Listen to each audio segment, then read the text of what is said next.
Hello everyone, कैसे हो सारे के सारे। तो देखो भैया, आ चुके हैं चैप्टर नंबर 3 में। और भैया आज हम क्या करने वाले हैं, करंट इलेक्ट्रिसिटी के जितने भी इंपॉर्टेंट कंसेप्ट है भैया सारे करने वाले। डरो मत भैया, आराम आराम से सब होगा, पैनिक मत करिए। एग्जाम आ रहा है मुझे पता है भैया, आराम आराम से करिए, जो करवा रहा हूँ करते चले जाइए। क्लियर है? तो सबसे पहले देखो भैया, आज हम लोग क्या क्या करने वाले हैं। सबसे पहले मैं आपको बताऊंगा प्रूफ ऑफ व्हीटस्टोन ब्रिज, बार बार आता है, इसके न्यूमेरिकल्स भी साथ साथ करवाऊंगा।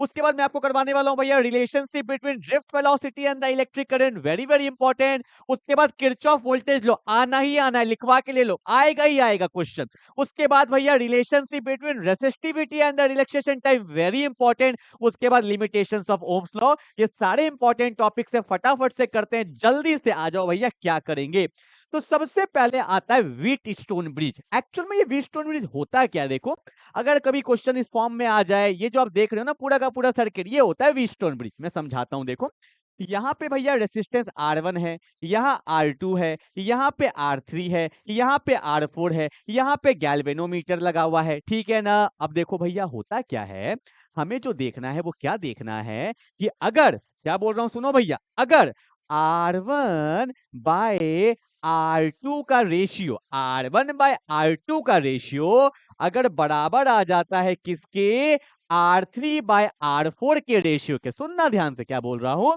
R1 बाय R2 का रेशियो बराबर आ जाए R3 बाय R4 के रेशियो से, इस केस में पता है क्या होता है, गैल्वेनोमीटर से जो करंट जाता है ना, उसका वैल्यू क्या हो जाता है, 0 हो जाता है। अगर ऐसा तुम्हारा होता है तो गैल्वेनोमीटर से कितना करंट पास करेगा, 0। मतलब इस वायर का ना कोई मतलब ही नहीं है, ये वायर फॉल्स है। अगर तुम यहाँ पे रेसिस्टेंस भी लगा देते तो वो फॉल्स होता, उसका कोई मतलब ही नहीं रह जाता है। एक्चुअल में ऐसा होता क्यों है, क्योंकि यहाँ पे जो पोटेंशियल होता है और यहाँ पे जो पोटेंशियल होता है ना, ये मान लो पोटेंशियल एट बी, यहाँ मान लो पोटेंशियल एट डी, दोनों का पोटेंशियल क्या हो जाता है, सेम हो जाता है, इसीलिए यहाँ पे कोई भी करंट फ्लो नहीं करता है। तो ये अपने को पता होना चाहिए, न्यूमेरिकल्स में यूज करेंगे। अगर इसका रेशियो बराबर आ जाए तो इस वाले वायर को तुम हटा सकते हो। पर एग्जाम में क्या आता है, इसका प्रूफ आता है, वेरी वेरी इंपॉर्टेंट प्रूफ। क्या होगा प्रूफ, कैसे करेंगे, ध्यान से देखो।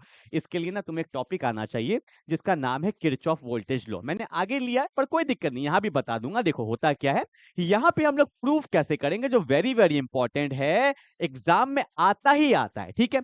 प्रूफ करने के लिए हमें पहले से ऐसा मानना पड़ेगा कि भैया कि IG का वैल्यू क्या है, 0। होता क्या है कि अगर ऐसा होगा तो हमें IG का वैल्यू 0 मिलेगा। हम उल्टा प्रूफ करेंगे, हम पहले से मान लेते हैं कि IG का वैल्यू क्या है, 0। अगर IG का वैल्यू 0 है तो हमें ये रिलेशन देखने को मिलेगा। उल्टा प्रूफ करते हैं, ठीक है ना। IG मतलब करंट जो पास कर रहा है किससे, गैल्वेनोमीटर से। G मतलब क्या, गैल्वेनोमीटर। क्लियर है ना। तो कैसे प्रूफ करेंगे, ध्यान से देखो। यहाँ पे लगाते हैं किरचॉफ का वोल्टेज लॉ, किरचॉफ का वोल्टेज लॉ आगे भी आएगा, यहाँ भी समझाऊंगा। यहाँ पे लूप लेते हैं, देखो ये मेरा एक लूप हो गया, जिसको लूप, और ये भी मेरा क्या हो गया, एक लूप। लूप का नाम देखो ABDA, मैंने पहले लिया क्या, इन इन लूप ABDA, पूरा लिखेंगे। लूप जहां से स्टार्ट होता है वहां पे खत्म होता है, ठीक है ना। अब देखो एक चीज मुझे यहाँ पे पहले बताना पड़ेगा, क्या कि मान लेते हैं ये प्लस है और ये क्या है, माइनस है। तो यहाँ से कुछ करंट जा रहा होगा, कितना करंट जा रहा होगा, I करंट जा रहा होगा। और आपको पता है ब्रांचिंग में करंट बढ़ जाएगा, तो मैं बोलूं यहाँ से कितना करंट गया, I1 गया, और यहाँ से कुछ करंट गया होगा I2। I बढ़ गया किसमें, I1 और I2 में बढ़ गया। क्लियर है ना। अब देखो देखो देखो देखो, फिर ये ब्रांचिंग है तो कुछ करंट यहां गया होगा, कुछ करंट यहां गया होगा। पर हमने तो पहले से मान लिया यहां से कोई करंट जाएगा ही नहीं, तो ऑटोमेटिकली जो I1 है वो I1 यहां से यहां चला गया, जो I2 है वो I2 से यहां चला गया। वापस से I1 I2 मिलेगा तो कितना करंट जाएगा, I, क्योंकि I1 प्लस I2 किसके बराबर है, I के बराबर है। क्लियर है ना। तो ये दिखाना पड़ेगा। अब लगाएंगे किरचॉफ का वोल्टेज लॉ, किसमें, पहले वाले लूप में। अब सुनो, क्या आपको पता है कि V इज इक्वल टू क्या होता है, IR, यही तो होता है ओम्स लॉ, होता है कि नहीं होता है, ठीक है भैया पता है। एक बात और, क्या आपने पढ़ा है किरचॉफ वोल्टेज लॉ, वैसे मैंने आगे दिया हुआ है। किरचॉफ वोल्टेज लॉ बस इतना बोलता है कि लूप में, सिंपल समझो, लूप में टोटल पोटेंशियल का जो सम होगा वो 0 होगा, बस इतना समझ लो। लूप में टोटल पोटेंशियल का सम क्या होगा, 0। फिर से बोल रहा हूं, लूप में टोटल पोटेंशियल का सम क्या होगा, 0 होगा। ठीक है भैया, इतना आप समझ सकते हो, ठीक है। अब देखो क्या होगा, आगे बढ़े आगे बढ़े आगे बढ़े, आगे करंट जा रहा है I1, रेसिस्टेंस क्या, R1। V is equal to क्या होता है, IR। V is equal to क्या होता है, IR। तो यहाँ पे पोटेंशियल का ड्रॉप कितना हुआ होगा, करंट कितना है बोलो, I1 है और रेसिस्टेंस कितना है, R1 है। ठीक है, एक बात और बता दूं क्या, डाउट आता है, सुनेंगे, सुन लेना। ठीक है, क्या कि अगर आप करंट के डायरेक्शन में जा रहे हो, लूप कैसे लिए, लूप ऐसे लिए है ना, अगर आप करंट के डायरेक्शन में जा रहे हो तो साइन हमेशा नेगेटिव होगा। लिख लो, करंट के डायरेक्शन में जाएंगे तो साइन नेगेटिव होगा और अपोजिट जाएंगे तो पॉजिटिव होगा। अब बोलोगे सर समझ में नहीं आ रहा, आराम से देखो, एक दो बार करेंगे समझ में आ जाएगा। लूप हमने ऐसे लगाया, मतलब हम लोग ऐसे ही जा रहे हैं, तो V is equal to I R, तो I1 इंटू R1 लिखा हुआ है, साइन क्या होगा, नेगेटिव। क्यों? क्योंकि अगर हम करंट के डायरेक्शन में जाते हैं, लूप के डायरेक्शन में जाएंगे तो साइन क्या होगा, नेगेटिव। ठीक है, आगे बढ़ते हैं।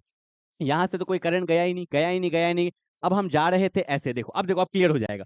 हमें जाना था ऐसे, जा रहे थे ऐसे, करंट आ रहा है अपोजिट, जा रहे हैं ऐसे, करंट आ रहा है अपोजिट। अगर अपोजिट डायरेक्शन से करंट आ रहा है तो साइन लेंगे प्लस, और अगर सेम डायरेक्शन में जा रहे हैं तो साइन क्या लेंगे, नेगेटिव। तो यहाँ पे देखो भैया, इसका रेसिस्टेंस क्या है, R3, और करंट क्या है, I2। तो पोटेंशियल का ड्रॉप कितना हुआ होगा, बोलो जल्दी से बोलो, I2 इंटू क्या, R3। पर यहाँ पे साइन क्या लेंगे, प्लस, क्या लेंगे, प्लस। और सबका वैल्यू किसके बराबर आ जाएगा, जीरो के। किसके बराबर आ जाएगा, जीरो के। क्लियर है? और क्या मैं ऐसा बोल सकता हूं कि माइनस I1 इंटू R1 किसके बराबर आएगा, I2 इंटू R3 के। माइनस माइनस प्लस हो जाएगा, तो क्या मैं ऐसा बोल सकता हूं कि I1 बाय I2 जो है वो किसके बराबर होगा, R3 बाय R1 के। इसको मैं मान लेता हूं इक्वेशन नंबर 1। कोई दिक्कत तो नहीं है, बोलो हाँ या ना।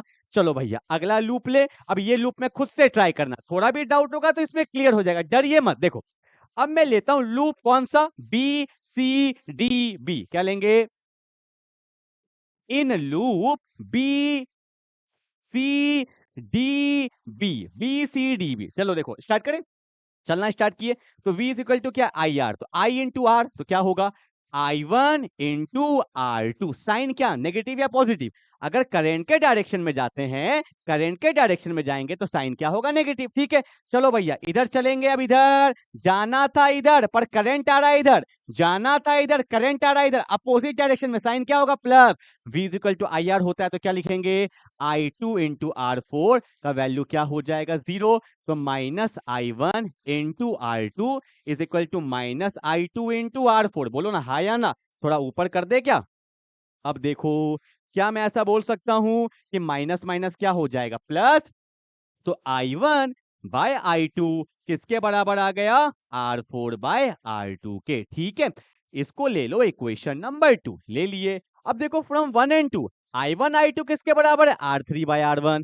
I1 I2 किसके बराबर है, R4 R2। तो from 2 and 3, sorry from 1 and 2, क्या मैं ऐसा बोल सकता हूं कि R3 बाय R1 किसके बराबर हो गया, R4 बाय R2। ठीक है, और हमें प्रूफ क्या करना है, R1 बाय R2 प्रूफ करना है ना। तो R1 को इधर भेज दो, R4 को इधर भेज दो, तो क्या हो गया, R3 bye R4 is equal to क्या हो गया, R1 बाय R2। और ये कब हुआ, जब हमने IG का वैल्यू क्या लिया था, जीरो। क्या ये प्रूव्ड हो गया, देखो R1 बाय R2 किसके बराबर आ गया, R3 बाय R4 के। ठीक है, तो वेरी वेरी इंपॉर्टेंट है, ये बहुत ज्यादा इंपॉर्टेंट है। और यहाँ पे कौन सा कंसेप्ट लगता है, लूप, किरचॉफ वोल्टेज लॉ लगता है। फिर से बोल रहा हूं, अगर करंट के डायरेक्शन में जाएंगे हम लोग तो साइन लेंगे नेगेटिव, और अपोजिट डायरेक्शन में जाएंगे तो साइन क्या लेंगे, पॉजिटिव। ठीक है, वैसे आगे एक वीडियो आएगा मेरा भी देखना, वहां पे ना आपको और भी क्लियरिटी हो जाएगा, आप टेंशन मत लीजिए। ठीक है, हल्का सा भी समझ में आया तो बहुत बढ़िया, आगे आ रहा है वोल्टेज लॉ का, वहां मैं क्लियर कर दूंगा। ठीक है ना, जल्दी से उतारेंगे। एक बार से काम नहीं चलेगा, एक बार नहीं, दो बार नहीं, 3 बार बनाओ भैया, 2 से 3 मार्क्स का आता है। फिजिक्स में अगर अच्छे नंबर से पास करना है, जितना करवा रहा हूं करते चले जाओ, याद करोगे, मेरे को बता रहा हूं। ठीक है, चलो हो गया भैया, चलो आगे बढ़े, आगे बढ़ते हैं फटाफट से। ठीक है, चलो आओ, इस पे मैंने एक न्यूमेरिकल्स लिया है। ऐसा न्यूमेरिकल्स आ जाता है, देखो ऐसा दिखेगा आपको क्वेश्चन। ठीक है, तो भैया इस टाइप का जो क्वेश्चन आता है ना, ये इस टाइप का जो दिखेगा, ठीक है, ये क्वेश्चन है व्हीट स्टोन ब्रिज का। किसका क्वेश्चन है, व्हीट स्टोन ब्रिज का। अब बोलोगे सर ये कहाँ दिख रहा है व्हीट स्टोन ब्रिज, कहाँ है व्हीट स्टोन ब्रिज, तो ऐसा होता है। यही तो बात है, पढ़ते हैं कुछ है, आता कुछ है। अब दिखा रहा हूं ऐसे सर्किट को कैसे डील करते हैं, ध्यान दो। ये ABCD दिख रहा है, ABCD, इसको बनाएंगे व्हीटस्टोन ब्रिज। आपको आना चाहिए बनाने, यहां बना दू, देखो A से B, देखो तरीका, ये A है, A से B, ये देखो A से B है। ठीक है, A से B, फिर कौन है बी से सी, यहां देखो बस बी से सी, तो देखो ये क्या हो गया बी से सी, क्लियर है, क्या हो गया बी से सी, ठीक है। ए से बी कौन हो गया बी से सी, अब देखो भैया फिर कौन है सी से डी, देखना हल्का सा आगे बना देते हैं, ठीक है। ये मेरा कौन है सी से डी है, कौन है सी से डी, ये चीज आपको पता होना चाहिए, ए से बी से सी से डी, ए से बी से सी से डी। कभी भी ऐसा क्वेश्चन आ जाए तो आपको एक जेड बनाना है, ए से बी से सी से डी, क्यों अब देखो आपको समझ में आएगा। यहाँ पे ये ब्रांचिंग दिख रहा है, अब कौन है ए से सी है ना, ये देखो भैया ये कौन हो गया ए से सी मिल गया। अब देखो ये कौन है बी से डी है ना, ये देखो बी से डी मिल गया, बोलो हाँ या ना। और यहाँ ए से मेरा 4 वोल्ट का बैटरी है, ए से मेरा 4 वोल्ट का बैटरी है जो कहां जा रहा है डी में, ए से कहां जा रहा है डी में, बन गया व्हीटस्टोन ब्रिज, दिखा कि नहीं दिखा। तो याद रखिएगा ये जो होता है ना ए बी सी डी, तो ये एक जेड बनेगा ए से बी से सी डी, याद रखना। अब देखो ए से बी कितना है 2 ओम है, फिर भैया बी से डी कितना है 4 ओम है, फिर ए से सी कितना है 4 ओम है, फिर मेरा सी से डी कितना है 8 ओम है, फिर मेरा बी से सी कितना ओम है 2 ओम है, ठीक है। क्या ये मेरा व्हीटस्टोन ब्रिज बैलेंस है क्या, चेक करो तो 2/4, याद है वो वाला जो हमने किया था, तो 2/4 इज इक्वल टू 4/8, देखो 1/2 1/2 दोनों सेम है, तो ये व्हीटस्टोन ब्रिज क्या है बैलेंस्ड है। और आपको पता है अगर व्हीटस्टोन ब्रिज मेरा बैलेंस होता है ना, तो बीच वाला लाइन का मुझे कोई मतलब नहीं है, क्योंकि यहां से कोई करंट फ्लो ही नहीं करेगा। कितना इजी क्वेश्चन हो गया, बोलो हाँ या ना। अब देखो ध्यान से, क्या आपको दिख रहा है ये क्या है पूरा सीरीज में, सीरीज मतलब सेम है सीरीज, और ये भी क्या है सीरीज, और ये दोनों कैसा हो जाएगा पैरेलल। मैं आपको दिखाता हूं, देखो ये मेरा ए पॉइंट था, बोलो हाँ या ना। ये मेरा हो गया कौन सा ओ, इट्स कॉल्ड 2 ओम, फिर यहाँ पे कौन हो गया मेरा 4 ओम, ठीक है भैया। ए से डी है, यहाँ भी देखो ए है और यहाँ पे कौन है डी है, ठीक है। अब देखो यहाँ कौन है 4 ओम और यहाँ कौन है 8 ओम, तो यहाँ पे देखो भैया कौन है 4 ओम है और यहाँ पे कौन है भैया 8 ओम है, ठीक है, लिख दिया। और डी तक पहुंच गए और यहाँ से मेरे पास एक बैटरी लगा दिया गया, कितने वोल्ट का 4 वोल्ट का, आ गया भैया। देखो कुछ दिक्कत तो नहीं है, सब कुछ हमने अच्छे से कर लिया ना, सब कुछ कर लिया। अब देखो क्या करने वाले, ए से डी में दोनों है, ए से डी में दोनों है, ठीक है, और यहाँ पे बैटरी लगा हुआ है, सीरीज में जोड़ेंगे। अब उतना मैं डिटेल में नहीं जाऊंगा, इतना तो मैं पता ही होता है, ये सीरीज में है तो 4 और 2 कितना हो जाएगा, जल्दी बताओ, 4 और 2 सीरीज में जोड़ते हैं तो इस दोनों का इक्विवेलेंट कितना हो जाएगा 6 ओम, होगा या नहीं होगा। इस दोनों को जोड़ेंगे तो कितना हो जाएगा, बोलो भैया 12 ओम, ठीक है। पर अब ये दोनों किस में है, पैरेलल में है ना, तो पैरेलल में क्या करते हैं, तो 1/r equivalent is equal to 1/r1 कितना है 6 ओम, प्लस यहाँ पे कितना है 12 ओम, एलसीएम लेंगे तो 12 ओम हो जाएगा। कैपेसिटर में उल्टा होता था, कल देखा होगा तुमने, ठीक है। तो यहाँ पे होगा 2 ओम प्लस 1 ओम, तो 3/4 हो गया ना, तो 1/r इक्विवेलेंट हो जाएगा 3 ओम बाय 12 ओम, ठीक है। ऊपर तो वैसे 3 होगा तो ओम से ओम तो कट ही जाएगा भाई, ठीक है। यहाँ पे मेरे पास होगा 2 + 1, ठीक है। अब देखो क्योंकि यूनिट के साथ लिखेंगे ना, ठीक है। तो यहाँ पे क्या है भैया 3/12 ओम, तो 3 से कितने बार में गया 4, उल्टा कर देंगे तो आर इक्विवेलेंट कितना आ गया 4 ओम आ गया, ठीक है, 4 ओम आ गया। अब निकालना क्या है, कैलकुलेट द करंट, तो V इज इक्वल टू क्या होता है IR होता है, तो I इज इक्वल टू क्या होगा V/R होगा। V मेरा कितना है 4 वोल्ट है और रेसिस्टेंस भी कितना है 4/4 हो जाएगा, तो आंसर कितना आ जाएगा 1 एम्पियर, कितना आ जाएगा 1 एम्पियर, ठीक है। था तो व्हीटस्टोन ब्रिज का ही क्वेश्चन, क्लियर है ना। आई होप आपको समझ में आ गया होगा क्वेश्चन, एक दो बार बनाया करिए, ऐसा नहीं कि मैं कोई मंत्र फूंक दूंगा आपको समझ में आ जाएगा। क्या क्या बोल रहा हूँ, कैसे व्हीटस्टोन ब्रिज को बनाए, वहां पे क्या क्या वर्ड बोला, नहीं होता तो हिंदी में ही लिख लिया करो कि जिधर करंट जाएगा सेम डायरेक्शन में जाएंगे तो नेगेटिव, अपोजिट में जाएंगे तो पॉजिटिव, ये सब कुछ कुछ लिख लेते हो तो याद रहता है, ठीक है। चलो आगे बढ़े। अगला मेरा डेरिवेशन वेरी वेरी इंपॉर्टेंट, क्या बोला है कि relationship between drift velocity and the electric current. अब बोलोगे सर ये ड्रिफ्ट वेलोसिटी, वेलोसिटी तो सुना था, ये ड्रिफ्ट वेलोसिटी क्या होता है, हल्का बता दूं क्या। जैसे एक कंडक्टर है, ये एक वायर है, ये मत समझना मोटा वायर है, ये पूरा का पूरा वायर ही है, पर एक जगह पे जूम करके दिखाया गया, ये पूरा वायर ही है, ठीक है। अब देखो मान लेते हैं वायर का लेंथ कितना है, हमारा L लेंथ का वायर है और वायर के अंदर कौन होते हैं, फ्री इलेक्ट्रॉन्स होते हैं, ठीक है। तो ये जो फ्री इलेक्ट्रॉन्स होता है इनका जो एवरेज वेलोसिटी होता है ना यार, क्या बोला मैंने, एवरेज वेलोसिटी जो होता है, जैसे देखो ये इलेक्ट्रॉन इससे टकराएगा, इससे टकराएगा, कभी इससे टकराएगा, ऐसा थोड़ी जगह खाली इलेक्ट्रॉन मूव ही कर रहा है तो टकराते रहता है, ठीक है। तो इसको हम लोग बोल देते हैं कहीं ना कहीं ड्रिफ्ट वेलोसिटी, ठीक है, ड्रिफ्ट वेलोसिटी बोलते हैं। और इसको डिनोट किया जाता है वीडी से, इसको ड्रिफ्ट वेलोसिटी बोलते हैं, ठीक है। ओके, हमें निकालना क्या, relationship between drift velocity and the electric current. ध्यान से देखो, यहाँ पे पोटेंशियल है क्या V, और यहाँ से करंट जा रहा होगा, ठीक है, करंट जा रहा है, ठीक है। और आपको पता है पोटेंशियल है तो इलेक्ट्रिक फील्ड भी होगा। ये मेरा कौन हो गया भैया, इलेक्ट्रिक फील्ड। इतना बात अपने को पता होना चाहिए। इलेक्ट्रॉन का डायरेक्शन किधर होगा, इधर होगा। क्यों, क्योंकि प्लस है, इधर क्या है माइनस है, तो इलेक्ट्रॉन इधर ही जाएगा। माइनस माइनस से रिपल्शन होगा, तो ये मेरा इलेक्ट्रॉन का डायरेक्शन है। तो मैंने एक छोटा सा डायग्राम आपको बना दिया समझाने के लिए। पोटेंशियल है, करंट है, इलेक्ट्रिक फील्ड है, ये इलेक्ट्रॉन्स है, वायर का लेंथ क्या है, L है, ठीक है। अब मुझे करंट में और ड्रिफ्ट वेलोसिटी में क्या चाहिए, रिलेशन चाहिए। आओ मैं बताता हूँ। सबसे पहले मुझे ये बताओ कि करंट का जो फॉर्मूला होता है ये हमें पता होता है, I इज इक्वल टू क्या होता है, Q/T। Q क्या होता है, चार्ज होता है। और चार्ज किसके वजह से आता है, इलेक्ट्रॉन के वजह से आता है। क्या आपने बचपन में पढ़ा था, बचपन का फर्स्ट चैप्टर में ही पढ़ाया था मैंने, quantization of charge. Q is equal to क्या होता है, Ne होता है। बोलो ना हाँ या ना, ठीक है। तो इस वायर के अंदर कितने इलेक्ट्रॉन्स है, मुझे कितना क्या पता कितने इलेक्ट्रॉन्स है, तो मैंने यहाँ पे डिफाइन किया N क्या है, N है numbers of free electrons, numbers of free electrons per unit volume, per unit volume, ठीक है भैया। N क्या है, numbers of free electrons per unit volume. पर मुझे भैया टोटल नंबर्स ऑफ इलेक्ट्रॉन चाहिए ना, ये जो मेरा कंडक्टर है इसमें कितने इलेक्ट्रॉन्स होंगे। तो पहले सुनो, ये मेरा सिलेंड्रिकल है, तो सिलेंडर का वॉल्यूम क्या होता है, सिलेंडर का वॉल्यूम होता है एरिया इनटू लेंथ। ये होता है मेरा एरिया इनटू लेंथ, ये होता है वॉल्यूम किसका, सिलेंडर का। अब मैं निकाल सकता हूं total number of free electrons. Total number of free electrons कितने हैं, तो इसका वॉल्यूम कितना है, एरिया इनटू लेंथ, और n हो गया मेरा नंबर्स ऑफ इलेक्ट्रॉन। तो भैया मेरा टोटल नंबर्स ऑफ इलेक्ट्रॉन्स क्या होगा, वॉल्यूम इनटू n, ठीक है ना। तो यहाँ पे जितना एरिया है, एरिया क्या है, एरिया इनटू लेंथ, और उसमें कितने इलेक्ट्रॉन्स है, n, तो टोटल नंबर्स ऑफ इलेक्ट्रॉन निकल जाएगा ना। तो टोटल नंबर्स ऑफ इलेक्ट्रॉन क्या हो गया, a into L into n। कोई दिक्कत। अब ध्यान से देखो, आपको पता है कि Q इज इक्वल टू क्या होता है, Ne होता है। Q इज इक्वल टू क्या होता है, Ne होता है। बोलो ना हाँ या ना। तो n के जगह पे आप यहाँ पे n मत दिखाना, ये तो मैंने आपको समझाने के लिए बताया। Q is equal to n, n क्या, नंबर्स ऑफ फ्री इलेक्ट्रॉन्स कितना है, A into L into n। और E, इलेक्ट्रॉन का चार्ज क्या होता है, माइनस, नेगेटिव होता है, तो मैंने यहाँ पे माइनस लगा दिया। ये है टोटल चार्ज, लिख दिया ना। अब ध्यान से देखो, मुझे निकालना क्या है, करंट निकालना है ना। तो I इज इक्वल टू क्या होता है, Q/T। Q का वैल्यू क्या होगा, minus A into L into N into E, और नीचे कौन है, टाइम है, T लिख दिए। बोलो हाँ या ना, ठीक है।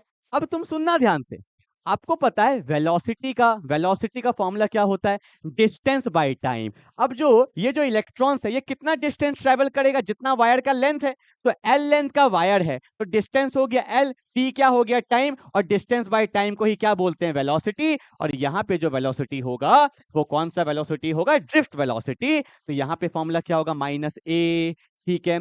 L/T क्या हो गया, VD, drift velocity, into n into a, and that is the formula, that is the formula, that is the derivation किसके बीच में, drift velocity VD and the electric current I, ठीक है। और जब न्यूमेरिकल सॉल्व करते हैं ना तो मुंह पे जो याद रहता है वो ये याद रहता है क्या, कि minus n into a into VD into E, ये जनरली याद रहता है। लिखा हुआ तो वही है, पर ये मैंने अच्छे से लिख के दिखा दिया, ठीक है। तो एग्जाम में हूबहू ऐसे ही डेरिवेशन लिखना है। यहाँ पे लिख देना n क्या है भैया, n क्या है, नंबर्स ऑफ इलेक्ट्रॉन्स, a क्या है, एरिया, VD क्या है, ड्रिफ्ट वेलोसिटी, और E क्या होता है, इलेक्ट्रॉन का चार्ज, ठीक है। तो ये फॉर्मूला भी हमें पता होना चाहिए, I is equal to minus NA VD into E, और ये रिलेशन भी हमें पता होना चाहिए, ठीक है। सिंपल सा रिलेशन था, पता होगा, एक दो बार प्रैक्टिस कर लोगे तो याद आ जाएगा।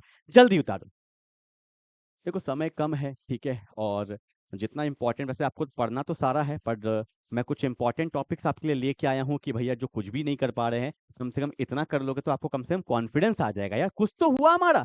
अरे कुछ नहीं से अच्छा है, कुछ तो हुआ, कुछ तो समझ में आ रहा है। मान लो ये भी समझ में नहीं आया, अरे 4 बार बनाओगे, अरे I इक्वल टू Q/T होता है, Q क्या होता है, Ne होता है, तो इसमें पूरा में कितना इलेक्ट्रॉन होगा, जितना उसका वॉल्यूम होगा उतना ही ना इलेक्ट्रॉन होगा। तो वॉल्यूम क्या होता है, एरिया इंटू एल, आपका इससे मल्टीप्लाई कर देंगे किससे, n को, तो टोटल नंबर ऑफ इलेक्ट्रॉन निकल गया। अब I is equal to Q/T value put करेंगे तो ऑटोमेटिकली आ गया। अरे एक नहीं 2 बार बनाओ, अपने आप हो जाएगा, ठीक है। पेशेंस रखो, डरो मत। अरे बहुत समय अभी भी बहुत समय। बहुत लोगों को लग रहा है हमने कुछ नहीं किया, अरे तुमने बहुत कुछ किया। चैप्टर 2 का वो किया ना 5 से 6 टॉपिक, कुछ तो किया। चैप्टर 1 का 10 क्वेश्चन किया ना, चैप्टर 3 का भी 5 से 6 क्वेश्चन कर रहे हो ना, अरे कुछ तो होते जा रहा है। अरे जितना तुम कर रहे हो ना, मैं आपको बता रहा हूं कि इतना भी कर लोगे ना 70 में आपका 40 नंबर से ऊपर ही आ जाएगा। बस मैं जितना बता रहा हूँ इतना तो कर लो, मैं मिनिमम बता रहा हूँ, मिनिमम ऐसा मत सर 40 आएगा, मिनिमम बता रहा हूँ, और बाकी तो तुम और मेहनत कर ही रहे हो यार। ठीक है चलो डरो मत, आराम से जितना करा रहा हूँ जितना पढ़ा रहा हूँ उसके बाद पीवाईक्यूज लगा लो, खुद से कुछ पीवाईक्यूज भी करो। ठीक है चलो आगे बढ़ते हैं।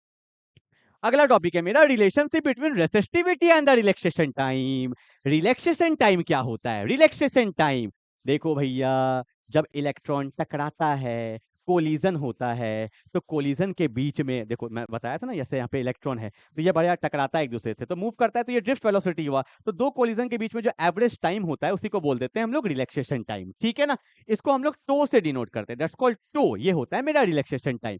और रेसिस्टिविटी तो आपको पता ही होगा, रो से डिफाइन करते हैं रेसिस्टिविटी को। बहुत लोग को ये पता ही नहीं है सर रेसिस्टिविटी क्या होता है, थोड़ा बता दीजिए। तो बता देता हूँ, वो भी बता देता हूँ, सुनो देखो। आओ भैया पहले बता ही दूं क्या, देखो ये वायर है, ठीक है भैया वायर है। आपको पता है V इक्वल टू क्या होता है, IR होता है। R क्या होता है, रेसिस्टेंस, रेसिस्ट करंट को जाने से रोकेगा। आपको पता होना चाहिए रेसिस्टेंस जो होता है वो डायरेक्टली प्रोपोर्शनल होता है लेंथ के, इनवर्सली प्रोपोर्शनल होता है एरिया का। और जब प्रोपोर्शनलिटी हटता है तो रेसिस्टेंस का ही आता है रेसिस्टिविटी। तो रेसिस्टेंस होता है रो L बाय A, और रेसिस्टिविटी का फॉर्मूला होता है resistance into area bye L। ठीक है, बताने का तो मन करता है पर क्या करें, समय की वजह से मुझे अपने आप को रोकना पड़ता है। ठीक है, फिर भी कम समय में कुछ कुछ बताते जा रहा हूं तो ये सब भी सीखते हुए चलेंगे। ठीक है चलो भैया, अब देखो यहाँ पे करंट का फॉर्मूला होता है, आपको अभी जस्ट प्रूफ करवाया। देखो एक एक चीज इंपॉर्टेंट है। करंट का फॉर्मूला भी लिखवाए थे क्या, कि I is equal to minus N into A into V D into E. ठीक है भैया, देखो यही से खेला होगा। अब यहाँ पे ना एक चीज आपको पता होना चाहिए, नहीं पता है मैं बताऊंगा। ड्रिफ्ट वेलोसिटी का एक फॉर्मूला होता है, याद करना, EETM। EETM क्या, देखो ड्रिफ्ट वेलोसिटी का फॉर्मूला होता है E तो यही होता है रिलैक्सेशन टाइम बाय एम। ये अपने को पता होना चाहिए, ड्रिफ्ट वेलोसिटी का फॉर्मूला होता है E tau m, TE tau m. और इलेक्ट्रॉन का चार्ज नेगेटिव होता है तो माइनस E दिखाएंगे, ये पता होना चाहिए। ये पता है, खेला हो गया, खत्म है। देखो ना भैया I इज इक्वल टू क्या है, माइनस एन इंटू ए इंटू वी का फॉर्मूला क्या होगा, minus E into e electric field tau by m into क्या है, E है। माइनस माइनस प्लस हो जाएगा तो मैं लिखूंगा I N into A, E into E हो जाएगा E square into electric field into tau by M. अब देखो आपको मैंने पढ़ाया था कल वाले वीडियो में, मेरा हर एक वीडियो करना बता रहा हूँ, चैप्टर 2 का सेम वीडियो डाला था कि इलेक्ट्रिक फील्ड का एक फॉर्मूला होता है क्या, कल पढ़ाए थे, relationship between electric field and the electric potential. E is equal to क्या होता है, V by L. Electric field E, V क्या है, इलेक्ट्रिक पोटेंशियल L, L मतलब डिस्टेंस या लेंथ बोल सकते हो। ठीक है, तो I इज इक्वल टू मैं लिख सकता हूं N इंटू ए into e square, electric field की जगह पे क्या लिख दिया, V by L into tau by M।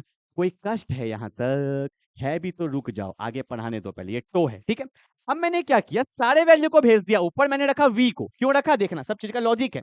तो V इज इक्वल टू, आप बोलोगे सर क्यों, क्या अभी बता दीजिए ना, मुझे इस फॉर्म में लाना है, V is equal to I R, V is equal to I R. अब ठीक है, तो V है, अब देखो सबको भेज दे ऊपर, तो क्या देखो I है।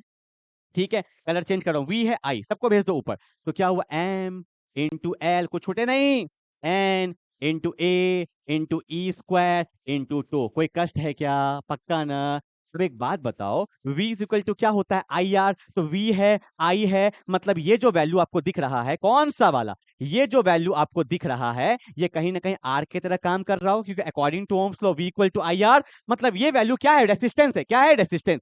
जगह नहीं है, मैं यहाँ पे अपना जगह खुद बना रहा हूँ। ठीक है भैया, अब देखो रेसिस्टेंस के जगह पे इसको लिख सकते हैं, क्या लिख सकते हैं, M into L divide by N into A, N into A into e square into two. बोलो कोई दिक्कत, अरे कोई दिक्कत है क्या, नहीं ना। अब देखो मैंने भी पढ़ाया था क्या क्या क्या पढ़ाया था, कि रेसिस्टेंस जो होता है वो होता है रेसिस्टिविटी L बाय A। ठीक है, L दिख रहा है कहीं पे क्या, अरे L दिख रहा है कहीं पे क्या, देखो ना, ये L है ये A है, क्या मैं इसको अच्छे से लिख दूं, मैं अच्छे से लिख दूं कैसे, यहाँ देखो M है, यहाँ पे N है into e square into two into L by A. Compare कर दो, रेसिस्टेंस क्या होता है, रेसिस्टिविटी L बाय ए, रेसिस्टेंस है और ये L बाय है, मतलब ये वाला जो वैल्यू है ये किसके तरह काम कर रहा होगा, रेसिस्टिविटी के तरह। तो रेसिस्टिविटी का जो फॉर्मूला आ गया, रेसिस्टिविटी का जो फॉर्मूला हो गया, यहां लिख रहा हूं देखो, रेसिस्टिविटी का जो फॉर्मूला आ गया वो आ गया M डिवाइड बाय क्या, N डिवाइड बाय क्या, ई स्क्वायर, और यहाँ क्या है टो तो क्या है, रिलैक्सेशन टाइम मतलब रेसिस्टिविटी, और रिलैक्सेशन टाइम इनवर्सली प्रोपोर्शनल होता है। दैट इज द डेरिवेशन जो हमें पता होना चाहिए। 3 डेरिवेशन करवा दिया, जो तुम्हें एक भी नहीं आता था, कुछ नहीं आता था, अब तुम्हें 3 डेरिवेशन आने लग गया है। समझ में आया? तो हुआ ना भाई, कुछ तो हुआ। ठीक है, चलो भैया, क्लियर है ना? मैं उम्मीद करूंगा 1 से 2 डेरिवेशन इससे आ जाए या कंसेप्ट आ जाए, आप आराम से बना सकते हो। जितना मैं करवा रहा हूँ 1-2 क्वेश्चन देखना पीवाईक्यू से भी कर लेना, ठीक है ना? जो करवा रहा हूँ, वैसे तो मैं और भी क्वेश्चंस लाया हूँ, पर थोड़ा तुम भी तो एफर्ट डालो यार। ठीक है, चलो, हो गया। अब आगे बढ़ते हैं, अब आगे बढ़ते हैं। अब मुझे जो टॉपिक पढ़ाना है किरचॉफ लॉ, उसके लिए मैंने थोड़ा सा बेसिक ले आया हूं। किरचॉफ का 2 लॉ था, एक था किरचॉफ करंट लॉ, एक था Kirchhoff voltage law. Current law क्या बोलता है? जितना करंट आएगा उतना ही करंट जाएगा। इसको जंक्शन रूल भी बोलते हैं, तो ये जंक्शन है। ठीक है, कितना करंट आ रहा है, देखो भैया, जितना करंट आएगा उतना ही करंट जाएगा, मतलब incoming current equal to outgoing current. या मैं ऐसा भी बोल सकता हूं कि एक जंक्शन पे सारे करंट का जो सम होगा वो क्या होगा? 0 होगा। मैं यहां से समझ में नहीं आ रहा, मैं सिंपल बताता हूं, देखो, और फील आएगा।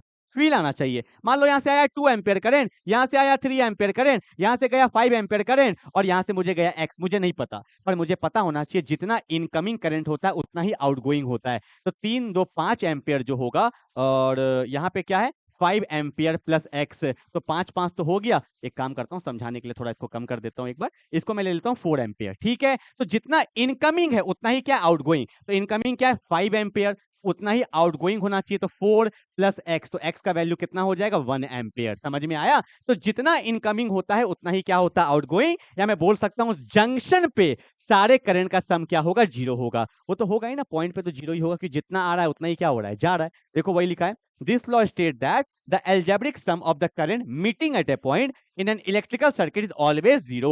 It is also known as Kirchhoff junction rule या Kirchhoff current rule. ठीक है ना? जैसे मैंने याद है अभी करवाया था कि एक करंट जा रहा है I, ठीक है, और ये बढ़ गया, तो ये क्या हुआ? I1।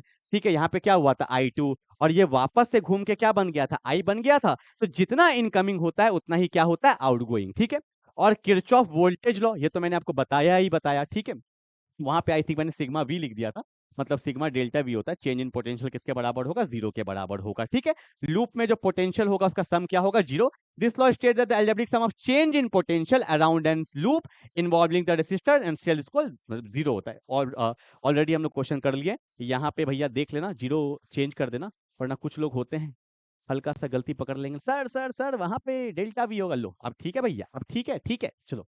नहीं, कुछ लोगों के वैसे कंसेप्ट तो तुम्हें समझ में आ ही गया था, ठीक है, पर कुछ लोग होते हैं ना। अब देखो, क्लियर है भैया यहां तक? अब अब तुम्हें मैं क्या बताऊं, तुम्हें ये करना है, अगर नहीं करोगे तो तुम लिख लो आज 3 मार्क्स तुम अपना खो दोगे। क्या करना है, मेरा एक YouTube पे वीडियो अपलोड है, एकदम यही वाला थंबनेल हूबहू देख लो भैया, यही आदमी होगा वहां पे, यही डिजाइन होगा। Best video on Kirchhoff law, इस ये 30 मिनट का वीडियो है।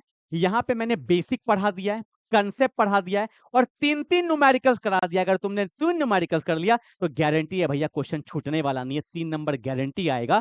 तो भैया ये वाला देख रहे हो ना, देखना किरचॉफ लॉ का मेरा वीडियो है, नहीं आएगा तो सर्च करना किरचॉफ लॉ बेंजीन क्लासेस, खाली लिखना, कोई भी वीडियो में तुम लिख दोगे बेंजीन क्लासेस, ये चेहरा आपको दिख जाएगा, आराम से कर लीजिएगा। देखो भैया है ना, ये है मेरा किरचॉफ करंट लॉ, ये है किरचॉफ वोल्टेज लॉ, प्यार से समझा दिया सारा कुछ, आराम से करोगे गारंटी। तुम मुझे कमेंट करोगे नहीं सर समझ में आ गया है, और तीनों क्वेश्चन तगड़े वाला कराया, वो वाला नहीं कराया, इजी इजी वाला। ठीक है, फिर भी मैं आपके लिए एक क्वेश्चन क्लास में लाया हूं, ऐसा थोड़ी सब वहीं करोगे, यहाँ पे भी तो कुछ करके जाओगे। तो एक क्वेश्चन मैंने क्लास में भी कराया, सीबीएसई 2011 का क्वेश्चन है। क्या बोला देखो, बोला है कि इन द सर्किट R1 दिया है 4 ओम, कहां है R1? तो लिख दो ना यहाँ पे 4 ओम।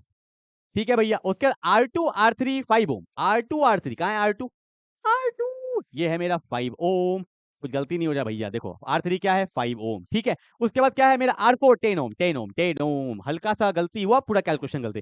पोटेंशियल कितना है? E कितना दिया हुआ है? 6 वोल्ट दिया हुआ है। ठीक है, और बोला है वर्कआउट द इक्विवेलेंट रेसिस्टेंस, अच्छा पूरा सॉल्व करके इक्विवेलेंट रेसिस्टेंस निकालना है। उसके बाद and the current in each resistor. Okay भैया, करंट इन ईच रेसिस्टर, तुम तो पहले ही छोड़ दोगे, एग्जाम में क्वेश्चन आ गया तो सही बताओ, छोड़ दोगे ना?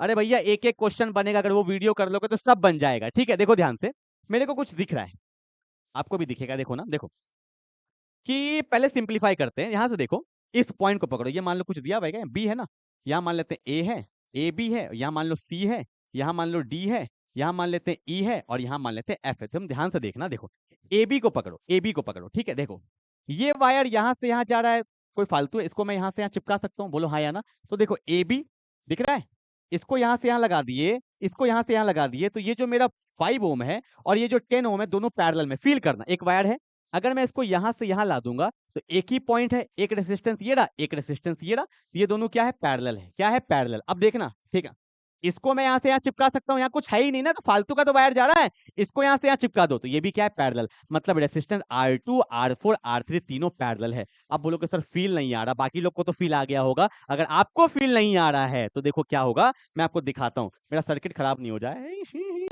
देखो, अरे ये तो गायब ही नहीं हो रहा भाई। देखो मैं क्या करूँ, यहाँ बना दूं, इसको ऊपर करते, चलो चलो, तुम्हारे लिए करना ही पड़ेगा मेहनत, ठीक है। फिजिक्स का सवाल है ना, फिजिक्स का सवाल है, चलो भैया। और फील तुम्हें आना चाहिए, पता, देखो ये सर्किट है कुछ ऐसा, ये मेरा कितना दिया हुआ है भैया, 4 ओम दिया हुआ है, ठीक है। यहाँ पे मेरा ईएमएफ कितना दिया हुआ है, 6 वोल्ट का ईएमएफ दिया हुआ है, ठीक है।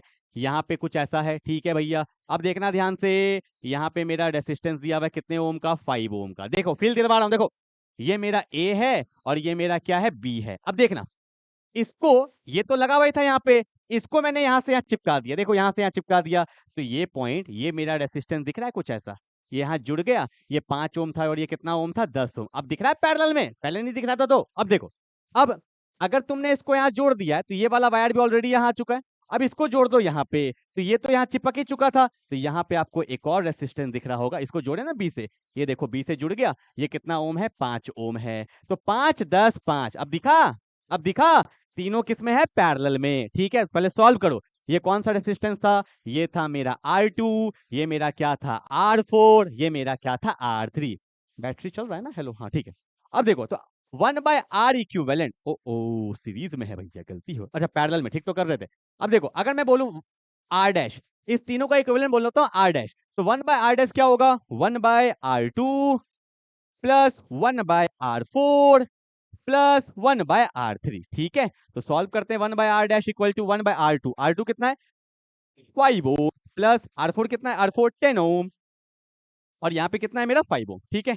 एलसीएम ले लो, चेक करेंगे भैया, चेक करेंगे आंसर को। एलसीएम लेंगे, 10 है तो यहाँ पे आएगा 2, यहाँ 1, यहाँ 2, तो 1/R डैश इक्वल टू कितना हो गया, 2 2 4 5/10, उल्टा कर देंगे तो R डैश आ जाएगा 2 ओम, कितना, 2 ओम। आ गया, आ गया। तो मतलब इसका पूरे का है 2 ओम, ठीक है। ये सब कंबाइन कर दो, अब एक बार मिटा देता हूँ, ऊपर तो डायग्राम है ही, ये सब कंबाइन हो गया है। अब यहाँ पे जो मेरा R डैश, इसको हमने R डैश बोल दिया, ये आया है 2 ओम, और ये दोनों किसमें है, सीरीज में है, तो R इक्विवेलेंट जो आएगा वो मेरा कितना आएगा, 6 ओम, ठीक है। सॉल्व हो गया, तो पहला क्वेश्चन तो सॉल्व हो गया, मेरा कितना आ रहा है, 6 ओम, कितना आ रहा है, 6 ओम, ठीक है।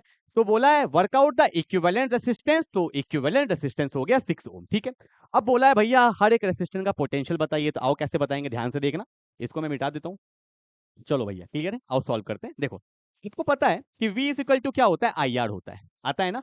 तो रेसिस्टेंस पूरे का सॉल्व कर लिए, पोटेंशियल